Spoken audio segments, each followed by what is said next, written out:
Bien, el texto que nos ocupa en esta mañana es Efesios capítulo 4, versículos 11 al 14.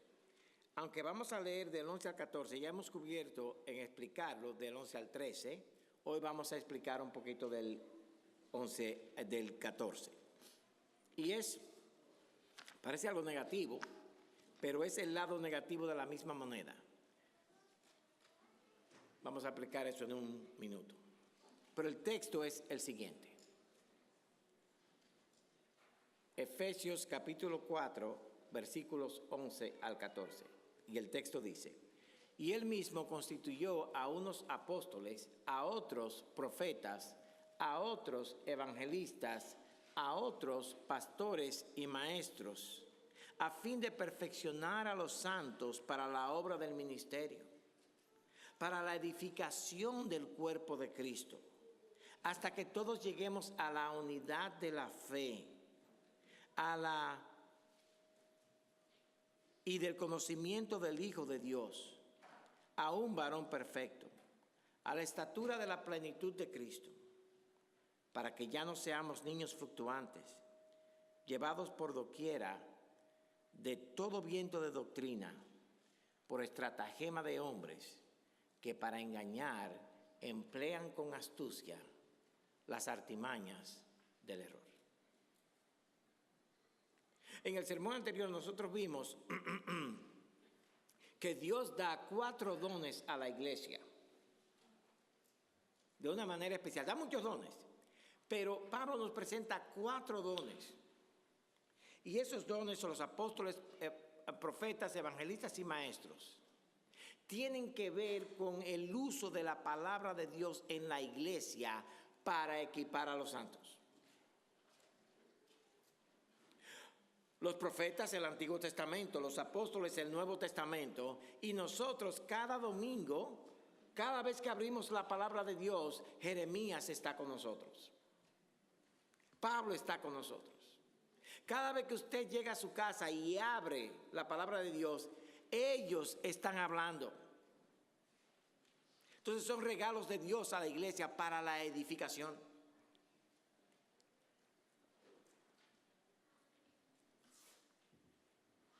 Y todos estos dones, el centro de ellos es la palabra de Dios.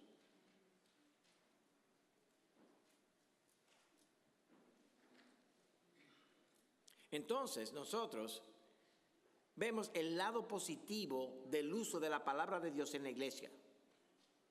Edificarnos, perfeccionarnos, equiparnos, crecer hasta la estatura de Cristo, ser transformados en el carácter. Pero ¿qué pasa, hermanos, cuando no tenemos esa palabra de Dios? ¿Qué pasa cuando nosotros no nos alimentamos de la palabra de Dios? Y eso es lo que vamos a ver hoy. Vamos a ver 3 cosas. Yo sé que ustedes están esperando las notas. No, yo no tuve tiempo de hacer notas, así que van a tener que agarrar ahora de verdad y copiar, y estudiar y prestar atención. Pero vamos a tener, sí, la diapositiva ahí. Pero vamos a tener 3 puntos hoy. Primero,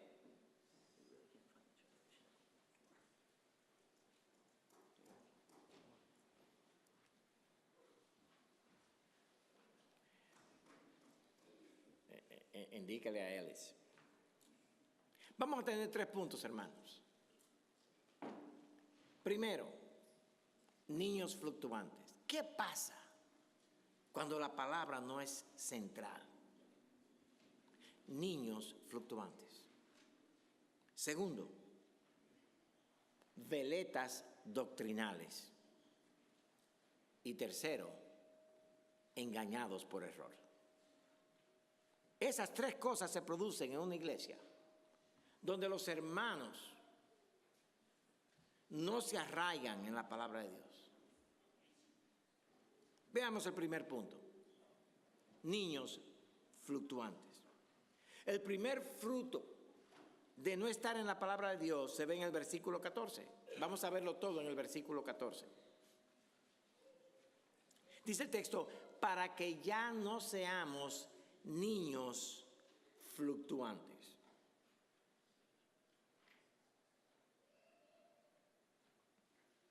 Fluctuar es variar.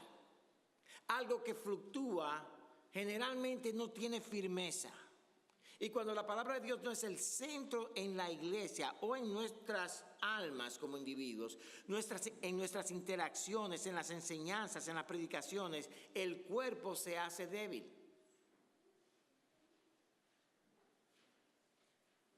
Hay una debilidad que se produce. Y fluctuar aquí no es como una hierba que el viento la mueve o un árbol que lo mueve. No. Fluctuar aquí es ser débil. Es una debilidad que le permite a los más sabios engañarte. Les permite a ellos abusar de ti. Les permite a ellos tomarte y maltratarte. Y la idea aquí es la de un niño que no puede defenderse. Cuando no estamos en la palabra de Dios, ahí está el problema. Un niño, y no es nada malo, hermanos, es correcto que los niños sean así. Es pequeño, débil, necesita ayuda.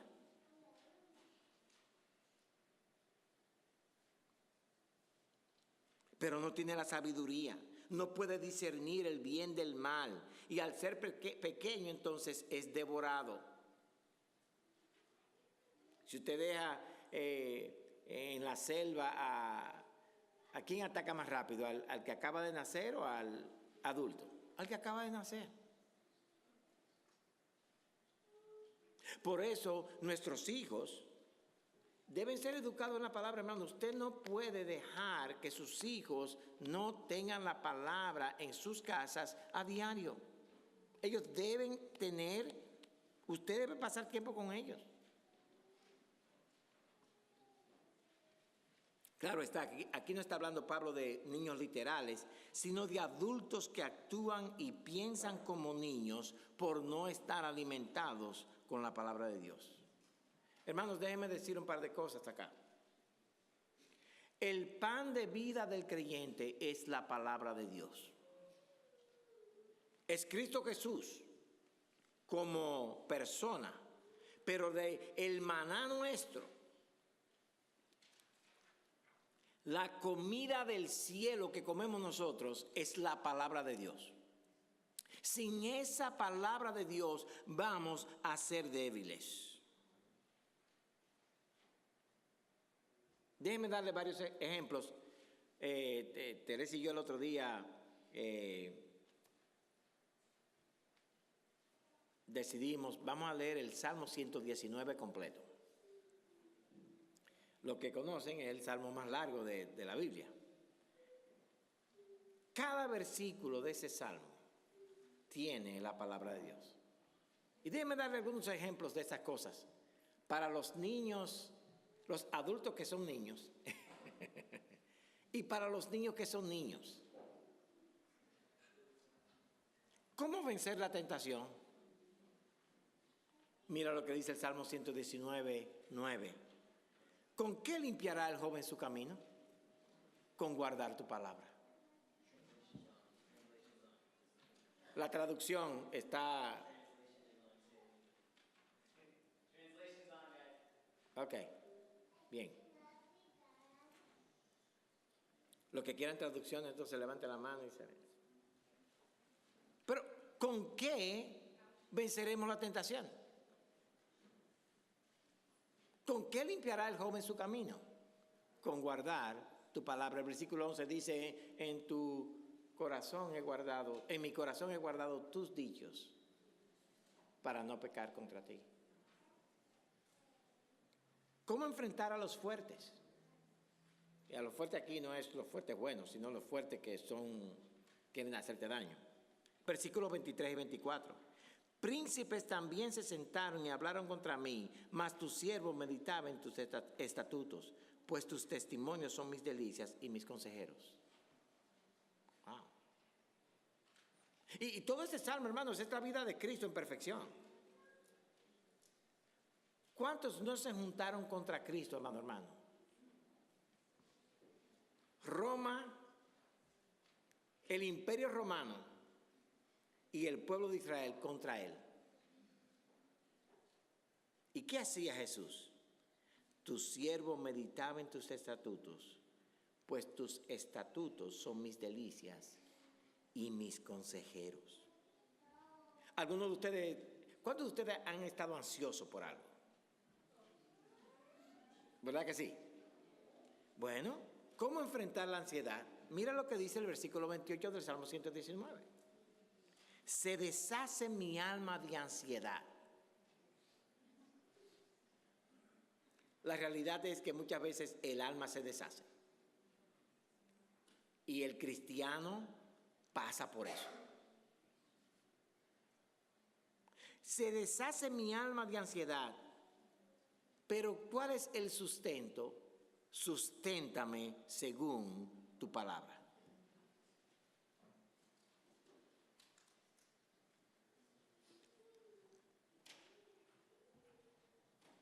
De hecho, hermano, le voy a sugerir que esta tarde usted se siente, tome una hora y lea el Salmo 119. O lo divide en varios pedazos y léalo durante toda la semana. Hermanos, usted va a ver que como que parece que son una serie de versículos fuera de lugar porque hablan de diferentes cosas, pero no, están hablando de una cosa, la palabra de Dios. Salmo 119, 105, todo el mundo lo conoce. Lámpara es a mis pies tu palabra y lumbrera a mi camino. ¿Quieres sabiduría para saber lo que has de hacer? ¿Quieres saber qué paso tomar? ¿Qué decisión debes hacer hoy? Llénate de la palabra de Dios.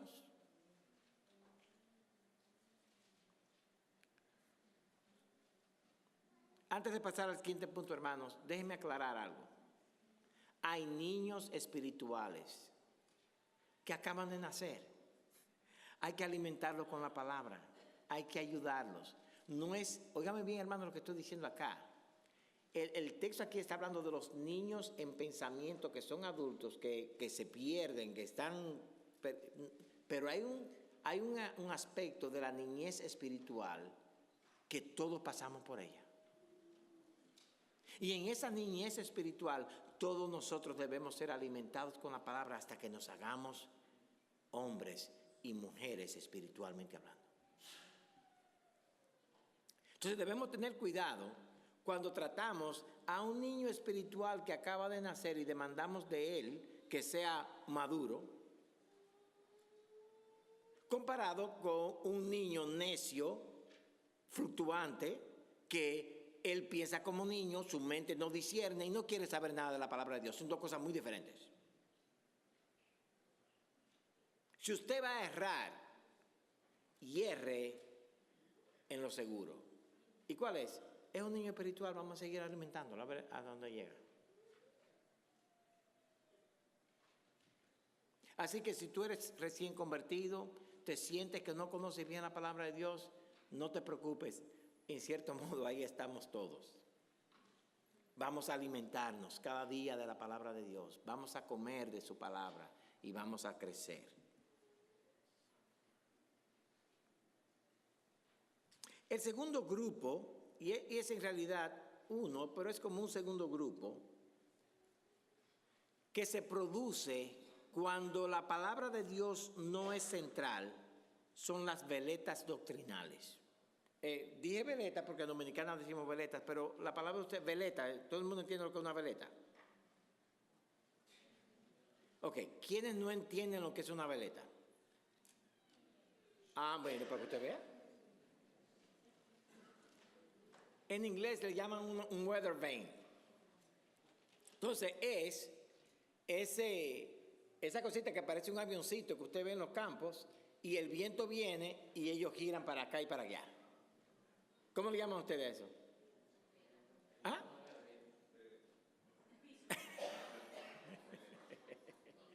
Es una veleta. Es una veleta. De nuevo, el versículo 14. para que ya no seamos niños fluctuantes, llevados por doquiera de todo viento de doctrina.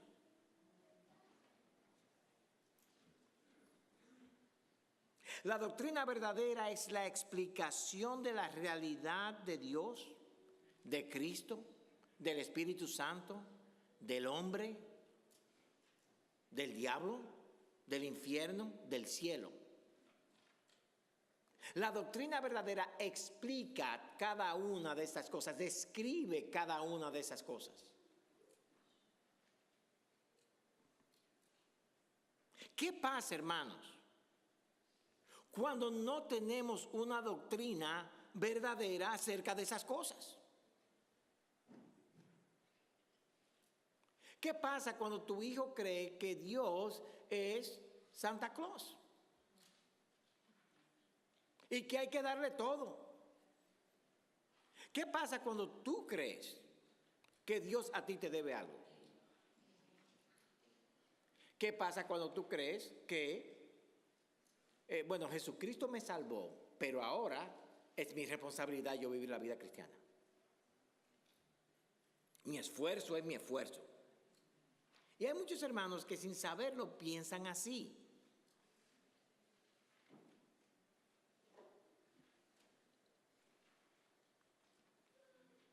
Y esa es una doctrina buena para discutir, hermanos. Hay muchos hermanos buenos que creen eso, pero yo voy a hablar un poco más tarde de otras doctrinas.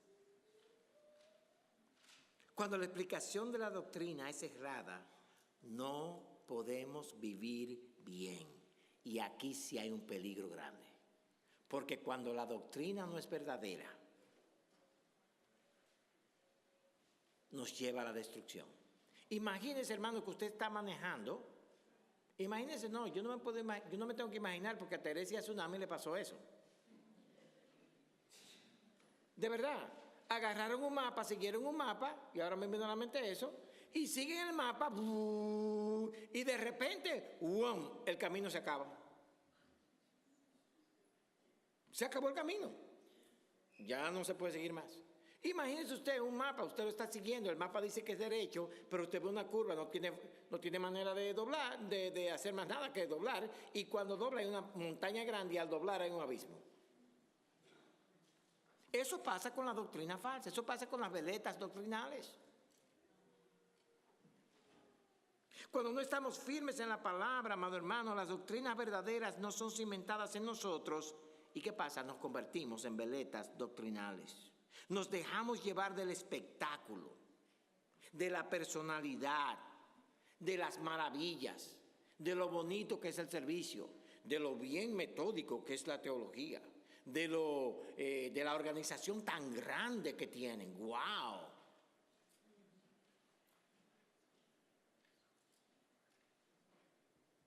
El método no es malo, la organización no es mala, pero muchas veces podemos poner todas esas cosas y ponerlas como que cuando estemos allá, es que no.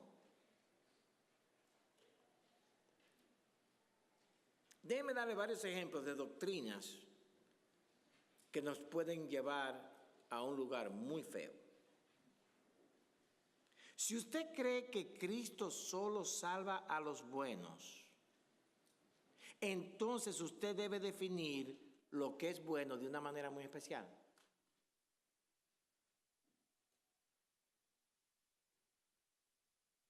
Dios solamente vino a salvar a los que se portan bien.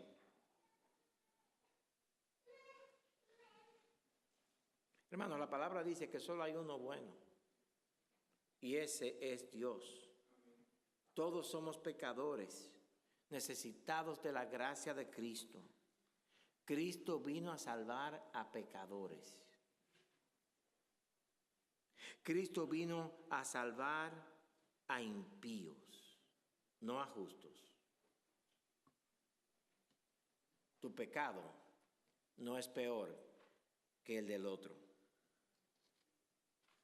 A veces no creemos eso, hermano, porque en realidad se nos hace muy fácil perdonar unos pecados, pero hay otros que no.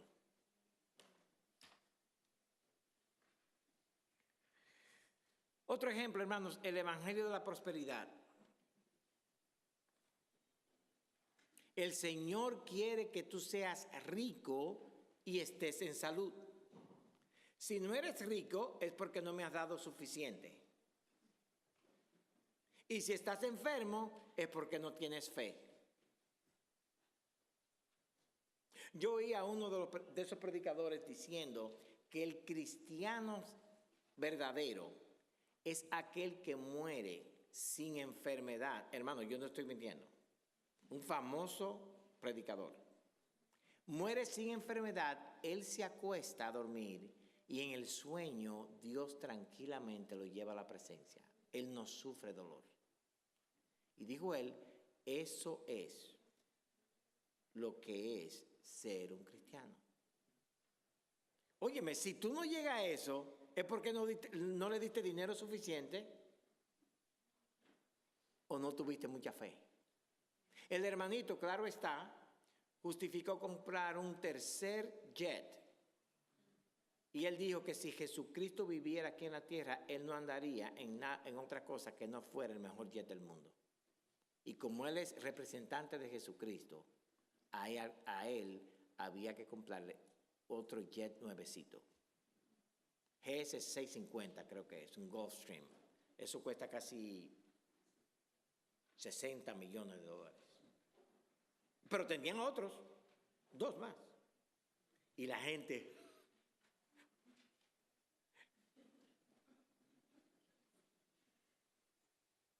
Hermanos, qué gozo siento. ¿Cómo está, varón? Santificado.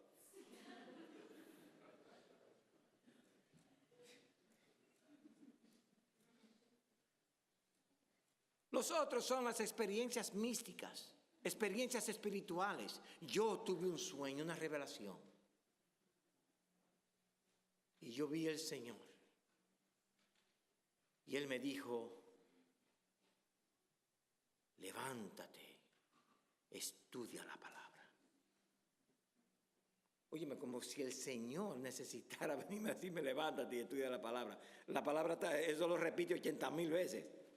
Ah, pero fue el Señor que me lo dijo ahora.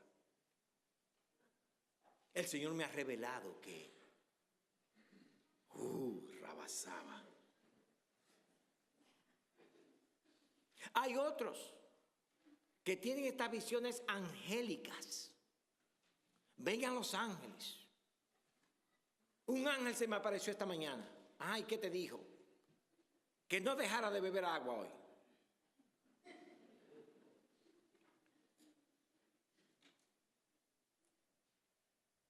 Pero ¿cuántos de nosotros, bueno, yo espero que en esta iglesia no hay muchos de esos, pero cuántos que se llaman evangélicos están dados a escuchar esas cosas y a deleitarse en ellas y entonces buscarlas que les pase a ellos? El evangelio de la prosperidad, las experiencias místicas y angelicales. Dice en Colosenses, y no lo voy a citar, pero que ellos tienen una cabeza envanecida, metiéndose en cosas de las cuales no saben. Ahora, muchos de ustedes piensan que cuando ellos tienen esas experiencias es que la mente de ellos está medio trastornada. No, amado hermano. A un ejército que se llama el ejército de Satanás, de los demonios, que se disfrazan como hijos de luz, como ángeles del cielo, y engañan a aquellos que viven en esta situación. O sea, el estar sin la palabra de Dios nos pone en un peligro enorme. No solamente de hacer una decisión qué carro debo comprar, pero de ser arrastrados a pensar una serie de cosas y a creernos que estamos bien. Hablábamos con el pastor Don Theobald y me dice que una hermana la descubrieron en adulterio en su iglesia. Y él me dice que cuando la fueron a confrontar con la familia, pues ella dijo que ella había recibido una visión y que ahora tenía un bautismo del Espíritu Santo. Y cuando fueron a hablar con el esposo, dice el esposo, pero es que yo no puedo impedirlo porque es que ella está tan feliz ahora. Creo que en El Salvador le llaman alcahuete, pero no sé. ¿Qué mentalidad, amado hermano? ¿Qué mentalidad? Y el pastor me dice que lo único que le dijo fue, mira, cuando el Espíritu y la palabra obran, producen santidad. Producen santidad.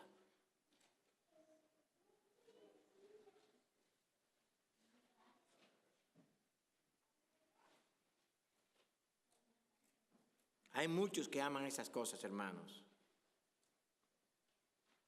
Y no es más, hermanos, que la evidencia de la Biblia no es la autoridad de Dios para ellos, sino las revelaciones y los sueños y las cosas por el estilo. Cualquier cosa que se le venga a la mente a ellos. Ah, el Señor me habló. Un gato pasó, fue negro. ¿Qué me quiere decir el Señor con eso? Tropecé. Ay, ¿qué me quiere decir el Señor con eso? O que levante los pies cuando tú camines. Pero no. Todo lo ven, hermanos.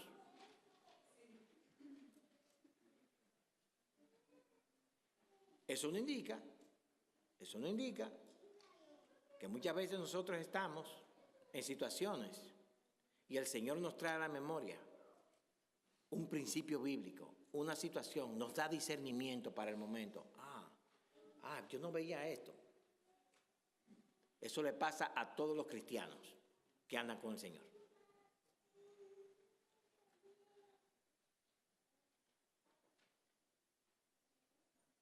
Pero cuidado. Entonces la figura que Pablo nos presenta es una veleta llevada por doquiera de todo viento doctrinal. Donde el viento va, ahí voy. Donde se siente más fresquecito, ahí estoy yo. Pero ¿qué pasa con una veleta? No tiene dirección. No puede guiar a nadie. Cuando viene la tormenta o el tornado, esa veleta es así.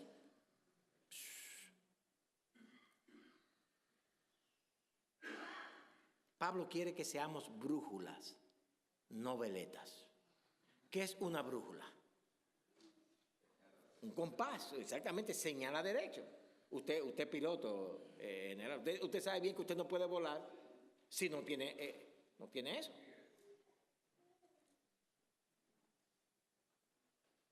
¿Cómo los pilotos vuelan de noche y de día? Porque tienen una brújula, tienen un compás.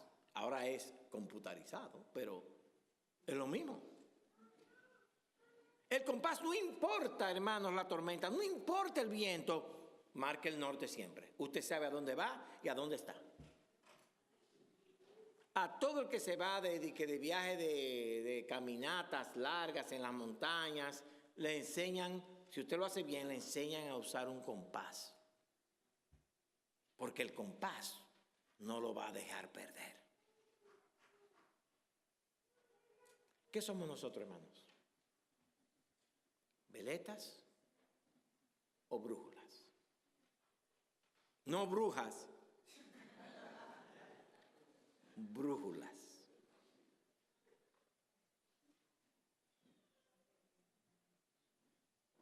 Porque para ser brújula tenemos que alimentarnos de la palabra de Dios. La palabra de Dios tiene que ser lo que nos guíe. Si confrontamos a alguien, lo hacemos con la palabra de Dios. Si exhortamos a alguien, con la palabra de Dios. Si pensamos en una situación nuestra que tenemos que decidir cuáles son los principios bíblicos que se aplican aquí, con la palabra de Dios.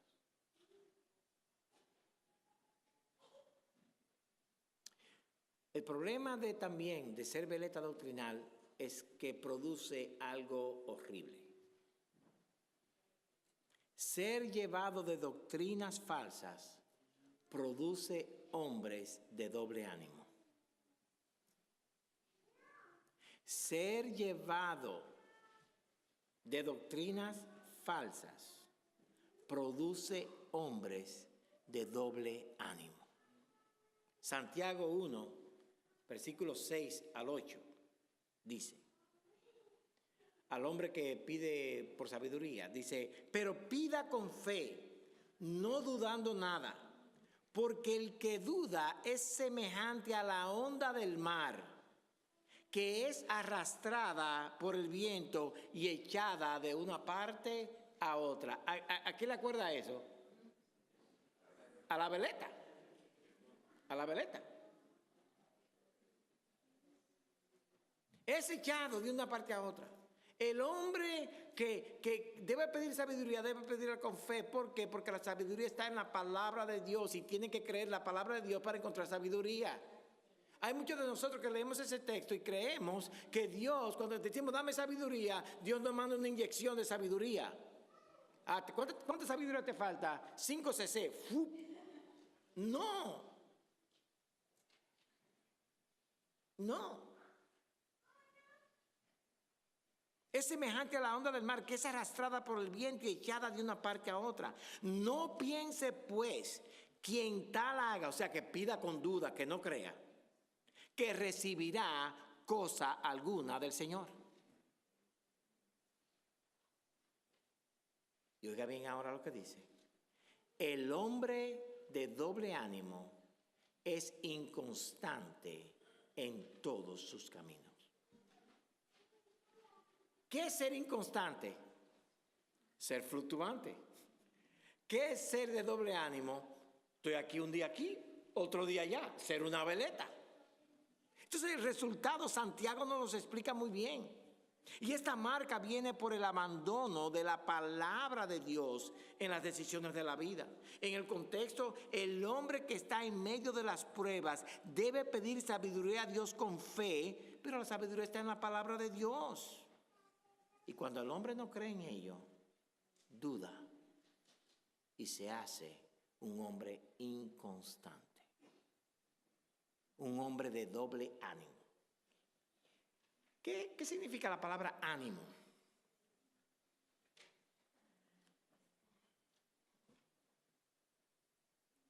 ¿Verdad que cuando pensamos de ánimo, nosotros pensamos en valentía o en aliento? Pero la palabra ánimo en su origen es de ánima, que es el alma. Es un hombre de doble alma.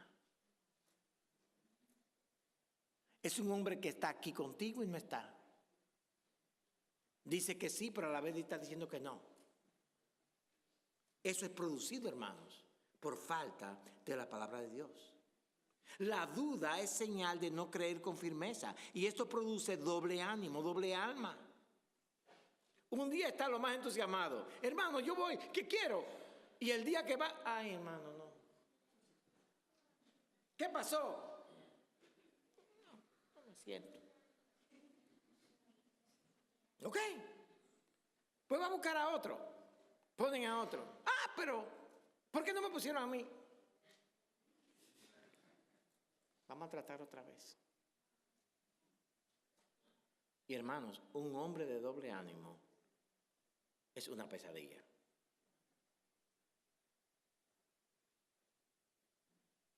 Una mujer de doble ánimo es una pesadilla.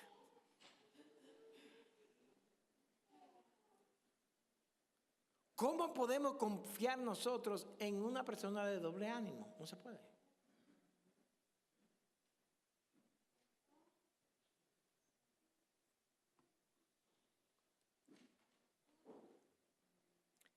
¿Cuál es el origen de esa duda, de ese doble ánimo? Y es una enfermedad, hermano, que se cura muy fácil. No vean a gente de doble ánimo diciendo, ya no sirven. No, todos sirven si se aferran de la palabra de Dios. La motivación, el origen de ese doble ánimo es una falta de seguridad doctrinal, lo cual es muy peligroso, pues todas las decisiones que se hacen en la vida deben estar basadas en principios bíblicos. Y todo lo que usted hace, óigame bien lo que voy a decir, hermanos, todas las decisiones que usted toma en la vida, las toma basado en lo que usted cree en ese momento.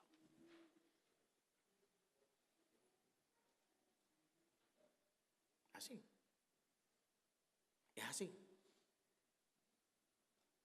Usted actúa basado en lo que cree. el compromiso con la iglesia. Bueno, ¿qué yo creo de la iglesia?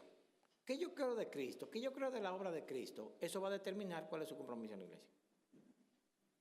En el trabajo. ¿Qué yo creo del trabajo? ¿Por qué Dios me provee un trabajo? ¿Por qué debo trabajar? ¿Qué la Biblia enseña acerca del trabajo? Y eso va a determinar su responsabilidad en su trabajo. ¿Usted cree lo que la Biblia enseña cuando dice que usted es siervo? Sí, sirva al amo como le estuviera sirviendo al Señor. ¿Usted cree eso? Sí, pues haga el trabajo bien, aunque el jefe no sirva para nada. ¿Por qué? Porque usted no está trabajando para el jefe, usted está trabajando para el Señor. ¿Ve cómo la creencia te cambia? El matrimonio. ¿Qué tú crees del matrimonio? El matrimonio fue creado por Dios para mi felicidad. Mi felicidad determina si yo voy a estar en este matrimonio o no. Bueno, si tú crees eso, ¿qué va a pasar cuando la felicidad se vaya? La mujer mía se llamaba Felicidad. No. 10,000 veces no. ¿Te vas a casar? Sí, piensa en estas cosas. Piensa en estas cosas.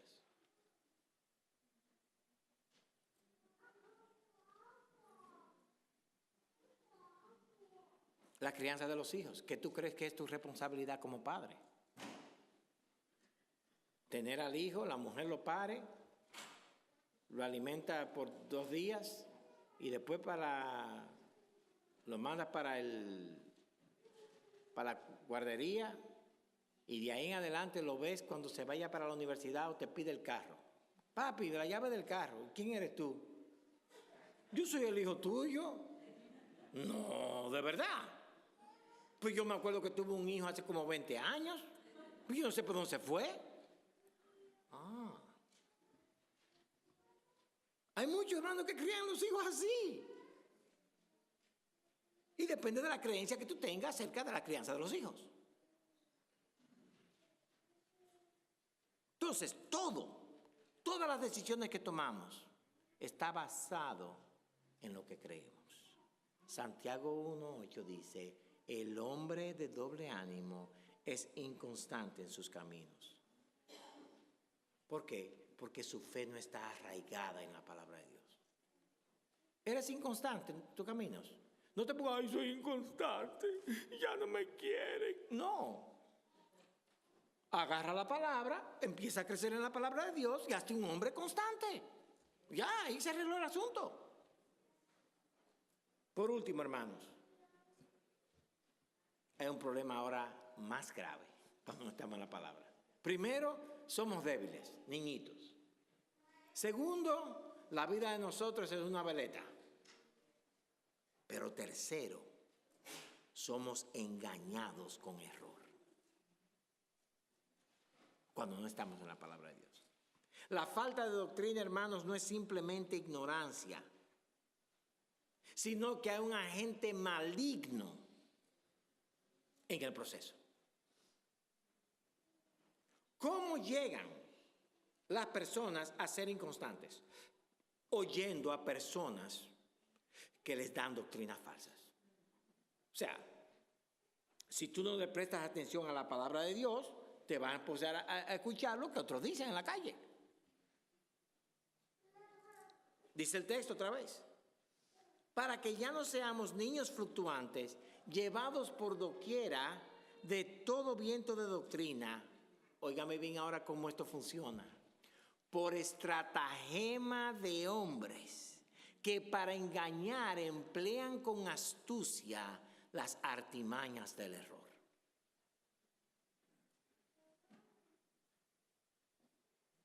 El agente que trae falsas doctrinas es un falso. Él no es ignorante. Él es falso. Esa persona primero es mala. Trae cosas falsas. No quiere que el pueblo de Cristo sea edificado. Como el diablo Él vino para robar y para matar.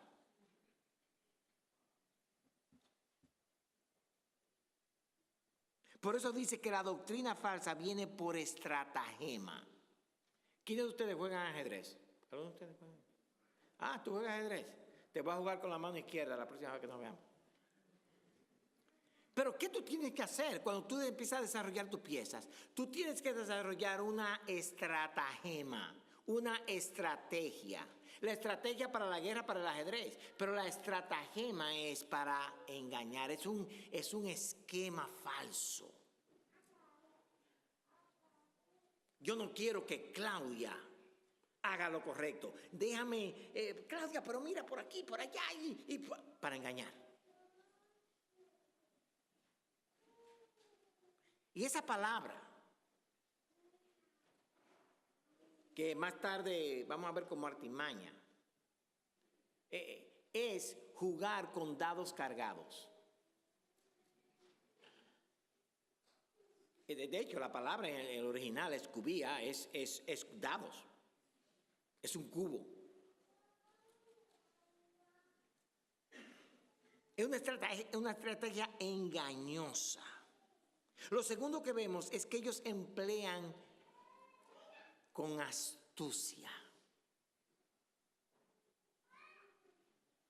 La astucia, hermanos, es astutamente astuta. La astucia es aquel señor que viene con un cuchillo bien largo, lo entra y lo saca de tu cuerpo y tú ni sabes que te están matando. La astucia tiene que ver con el zorro, el león, que está astutamente escondido, esperando el momento para ¡guau!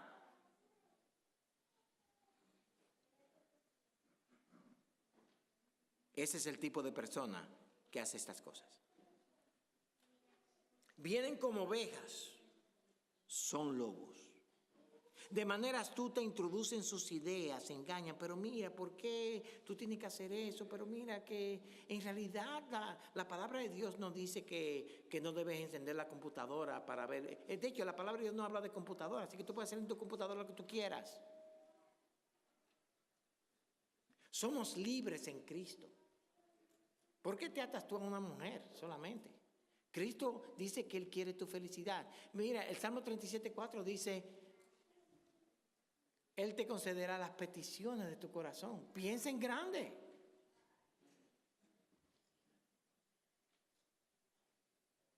Si Dios fuera bueno, Él no permitiría que tú sufrieras así. Si Dios fuera bueno, no permitiría que te pasara esa cosa. Si Dios fuera bueno, a la iglesia de Él no lo hubiera martirizado por los 22, 21 siglos que tiene viva.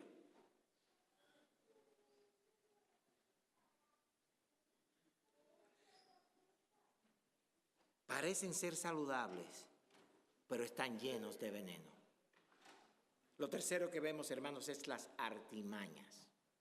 No solamente ellos usan un dado cargado, pero son expertos en engañar. Ellos han desarrollado un esquema de engaño. Son expertos en ello.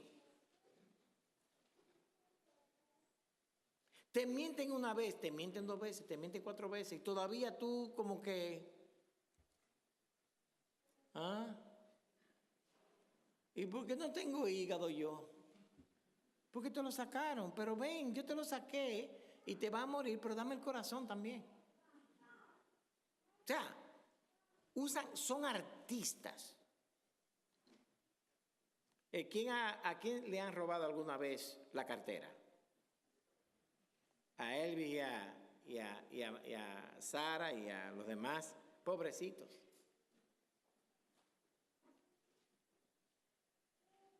Yo me acuerdo en televisión, un jefe de un departamento de seguridad de una ciudad enseñándole a la gente cómo cuidarse de que le robaran la cartera. Y un tipo que estaba ahí con él se la robó ahí mismito frente a todo el mundo. Y luego le dijo, mire hermanos, hasta este hombre. ¿Esta es tu cartera? Sí. ¡Wow! Son artistas engañando. Las artimañas, ¿pero de qué, hermanos? Son artimañas del error. Tienen una habilidad grande para pasar el error por verdad. La lengua mentirosa, la lengua engañosa, la lengua chismosa,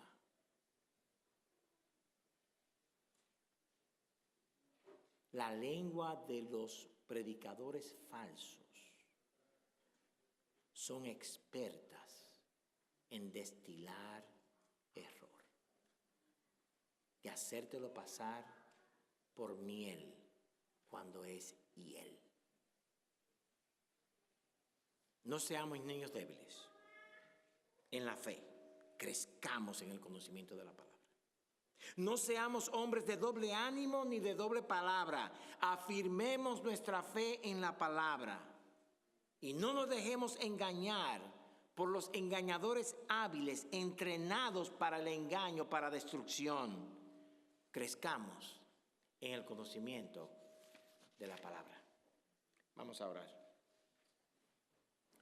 Padre amado, nosotros venimos ante ti